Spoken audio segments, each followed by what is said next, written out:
Nah, selanjutnya nih, mungkin menurut Mas Avo itu sendiri, bagaimana sih peran mahasiswa itu dalam berorganisasinya gitu loh? Kadang kan mahasiswa itu cuma ikut-ikutan atau gimana gitu. Gimana menurut Mas Avo itu?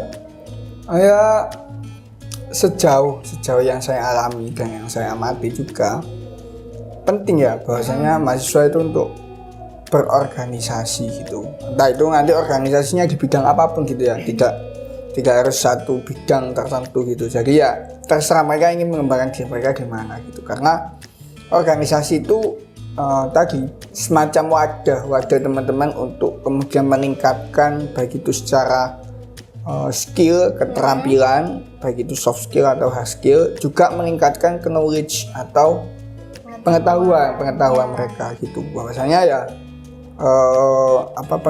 dunia ini luas gitu. Bagaimana mereka kemudian bisa berjejaring, bisa punya kenalan yang banyak. Karena kalau kita bicara persoalan organisasi, sekarang teman-teman gitu, oke lah teman-teman fokus kuliah ya, tapi perkuliahan itu kemudian setelah lulus teman-teman juga pasti bingung ketika tidak punya keterampilan yang dapat menjadi nilai lebihnya, cara untuk menyampaikannya gitu kan, sosialnya.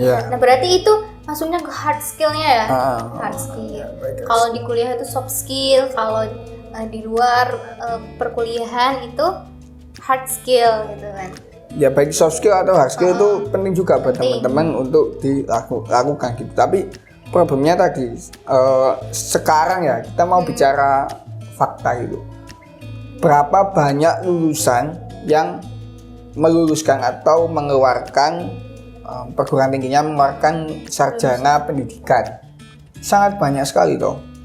Bahkan di satu kampus bisa ribuan gitu atau bahkan ratusan gitu. Nah, dari jumlah yang dikeluarkan itu berapa banyak kebutuhan masyarakat untuk menyerap fresh graduate itu setiap tahunnya berapa? Kan nggak banyak toh. Banyak berapa gitu. Guru kan itu punya masa bakti, maksudnya nggak setiap tahun ganti toh. Pasti ganti nanti berapa puluh tahun baru ganti, baru pensiun gitu misalnya. Nah itu problemnya kayak gitu. Kalau teman-teman tidak punya daya jual lah ibaratnya, itu ya kompetitor teman-teman itu pada punya sesuatu yang lebih gitu. Jadi apa yang membuat teman-teman itu menjadi sesuatu yang harus harus direkrut lah istilahnya, harus dijadikan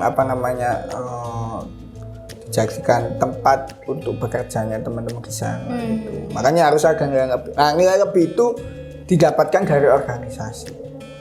Makanya teman-teman silahkan dalam berorganisasi itu manfaatkan sebanyak-banyaknya. Terus kita juga gini Mas, dibenturkan lagi dengan masa pandemi. Masa pandemi seperti ini. Sekarang nggak pandemi deng, sekarang udah new normal. Nah kemarin kan kita mengalami masa pandemi yang tadinya sebelum pandemi kan kita sering offline gitu. Terus dikagetkan dengan adanya pandemi sehingga kita tuh memaksakan untuk online dan orang yang berorganisasi itu kan prokernya mau nggak mau mereka harus berputar otak bisa dilaksanakan dengan cara online seperti itu. Nah kita kembali lagi nih ke masa new normal. Nah masa new normal ini kita di masa tidak pasti gitu loh. Kadang kan terjadinya PPKM gitu kan, sehingga ya online lagi gitu. Terus juga kan offline juga kadang dibatasi. Nah itu mungkin sikap dengan keadaan seperti itu tuh diombang-ambingkan dengan ketidakpastian tuh, sikap kita harus gimana sih Mas? Satu ya yang harus disadari bahwasanya semakin kesini dunia itu semakin tidak dapat ditebak, susah untuk diprediksi, kecuali kita memang orang yang ahli di suatu bidang gitu. Tapi kan kita hanya orang awam yang kemudian tiba-tiba menghadapi kondisi A, kondisi B, kondisi C. Bisa dikatakan kita juga baru belajar semua. Baru belajar, apalagi terkait dunia digital. Waktu kita sebelum kena pandemi ya, apa ya? Mungkin ya skala indeks wawasan literasi digital kita mungkin menaik itu setelah adanya pandemi. Karena mau nggak mau semuanya serba online kan. Program kerja online, komunikasi online, semuanya serba online gitu. Bahkan sampai pada urusan yang kecil pun, misalnya apa ya, rapat gitu, apa yang jadi rapat online gitu. Tapi lebih asikan rapat offline ya, jadi ya pasti. Lebih interaktifan offline sih sebenarnya. Pasti. Nah kan kemudian kan setelah adanya dari online ke offline itu. Kemudian anak-anak yang sudah terbiasa online itu mau nggak mau harus dihadapkan dengan kegiatan-kegiatan yang offline, harus ke kampus. Gimana dengan teman-teman yang di luar Jawa di sana dan lain sebagainya, pasti kesusahan juga. Nah, hal itu yang harus dapat kita pahami untuk adaptasi itu. Ya, kita pikirkan solusi bersamanya harus seperti apa gitu. Jangan sampai kita memaksakan juga ya. Pasti kemudian ada hal-hal yang menurut kita itu apa namanya ini baik, padahal menurut mereka sendiri itu belum tentu baik. Gitu. Makanya kak misalnya nanti ada teman-teman yang sekarang udah offline toh, yang nggak bisa offline ya mungkin harus dicari solusi bersamanya seperti apa, problem yang mereka hadapi seperti apa gitu. Perlu diperlukannya plan A, plan B. Ya, gitu plan A, plan B gitu. Terus sering terjadi juga ya kalau misalkan di kuliah misalnya, tadinya online kan bisa disambi tidur, bisa disambi makan gitu kan. Bisa disambi pakai piyama, pakai kaos, pakai nggak pakai kerudung, misalnya off cam gitu kan. Nah, sekarang kan kadang-kala ada beberapa mahasiswa yang sudah ke kampus gitu, mereka ya mau gak mau harus bangun pagi gitu, harus rapi ke kampus, terus sampai ada di lantai 4 mungkin ada yang lantai 4 perkuliahannya. Dulu PBAK ini mungkin ceritanya, PBAK itu dulu pagi-pagi banget, jam 6 itu datang udah harus rapi, udah dengan kostum yang ditentukan dan sebagainya. Makanya anak sekarang itu enak loh, PBAK enak pol pokoknya. Laptop kan ya, di laptop di rumah, baju tersedia, bisa disetrika dan sebagainya. Malah saya pernah lihat pas siapa gitu, PBAK cuma pakai celana pendek, cuma yang rapi ini tok gitu. Nah, yang atas tok ya, atasannya rapi pokoknya. Terus gini nih, Dema kan udah beberapa bulan sudah jalan kan, beberapa proker yang udah jalan. Tapi ada yang offline juga ya, ada yang offline, ada yang online. Mungkin apa aja sih proker yang sudah dijalankan sama Dema itu sendiri, biar teman-teman juga tahu gitu. Ada beberapa yang sudah dijalankan ya, rapat raker itu kita sampai di Gerhatama, kita sewa perpustakaan DIY ya, perpustakaan apa itu. Nah, itu dia sewa gedungnya, kita rapat di sana gitu.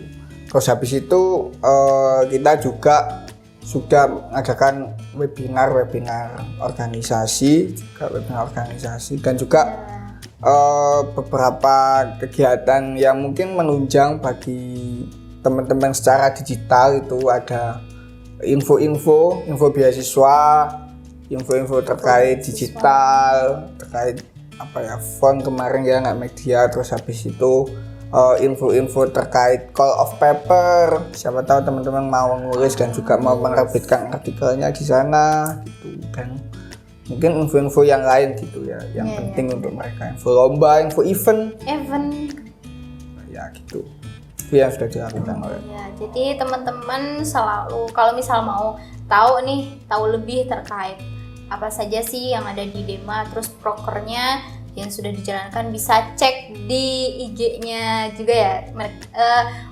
Multimedia pasti selalu update dan selalu menginformasikan apa yang sudah dikerjakan gitu prokernya.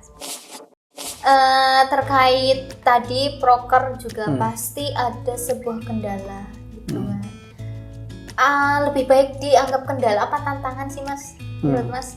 Kalau kita tergantung perspektif kita ya, bahwasanya ketika ada sesuatu itu fenomena sesuatu itu bisa kita jadikan sebagai sebuah peluang. Bisa sebagai sebuah tantangan juga, peluang tantangan. Bisa jadi kita malah menjadikan itu sebagai sebuah beban atau masalah. Tergantung perspektif kita saja. Misalnya tadi ya, ketika menghadapi offline menuju online gitu. Nah, bagaimana kemudian organisasi itu dapat memanfaatkan media-media digital menjadi perangkat-perangkat yang kemudian bisa membantu menunjang program-program kerjanya gitu. Yang kemudian harus dijadikan tantangan. Berarti ini nanti akan ada pelatihan skill untuk teman-teman pengurus DEMA FITK. Itu menjadi sebuah nilai lebih juga gitu, bagus juga gitu. Jangan sebagai sebuah beban gitu, jangan dijadikan beban atau problem. Ini yang terakhir nih. Ya udah, ini terakhir aja nggak apa-apa. Kesan pesannya buat podcast kayak seperti inilah bisa berjalan gitu. Harapannya ke depannya bisa seperti apa, terus kesan pesannya menurut dari Mas gimana? Saya sangat mendukung penuh kegiatan seperti ini karena apa ya? Saya juga dulu pernah berproses juga di DEMA dan kegiatan ini sangat sangat bermanfaat ya, khususnya dalam berekspresi, mengeluarkan pendapat, berkomunikasi dan lain sebagainya. Makanya saya sangat mendukung dan kedepannya yang saya harapkan satu, teman-teman mampu konsisten, dua, dapat terus memberikan feedback kepada para penonton gitu. Terutama mahasiswa FITK. Sambil secara kesan itu ya menarik konsepnya. Mungkin kedepannya mungkin teman-teman khususnya yang nonton bisa ngasih saran, bisa ngasih mungkin apa gitu yang bagus biar kedepannya diterapkan di podcast selanjutnya gitu. Nah, itu mungkin untuk podcast kali ini. Kalian juga berhak memberikan saran ya mengenai pembahasan kedepannya. Kita podcastnya mau membicara apa lagi sih, biar kita juga bisa mengulik dan bisa ngobrol santai lah ya dengan narasumber yang selanjutnya seperti itu. Mungkin dari saya cukup sekian. Saya ingatkan kembali, jika kalian punya saran untuk pembahasan podcast selanjutnya bisa diketik di kolom komentar di bawah ya. Jangan lupa, gak apa-apa kalian mau ungkapin masalah di prodi atau LKM, problematika atau apa, boleh sharing di kolom komentar. Oke, terima kasih. Cukup sekian dari saya. Mohon maaf bila ada kekurangan dan kesalahan. Wabillahi taufiq wal hidayah. Wassalamualaikum warahmatullahi wabarakatuh. Dadah.